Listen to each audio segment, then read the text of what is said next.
এটা ভাল খবৰ, ইঞ্চুৰেঞ্চ কোম্পানীবিলাকত এটা পোষ্ট আছে, পোষ্টটোৰ নাম হৈছে BDM, ইয়াৰ অৰ্থ হৈছে বিজনেছ ডেভেলপমেণ্ট মেনেজাৰ। তো প্ৰত্যেক ডিষ্ট্ৰিক্টৰ পৰাই এটা দুটা পোষ্ট এতিয়া ওলাইছে।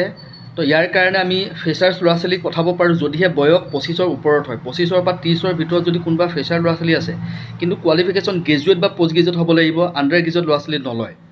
তো ফ্ৰেচাৰ্ছ 25ৰ বা 30ৰ ভিতৰত এপ্লাই কৰিব পাৰিব। আৰু যদি বোলে 30ৰ ওপৰত কাৰোবাৰ বয়স 35-40 বছৰ হয়, কিন্তু তাৰ এক্সপিৰিয়েঞ্চ থাকিব লাগিব কোনোবা ভাল কোম্পানীত, তেতিয়া তেওঁ এপ্লাই কৰিব পাৰিব।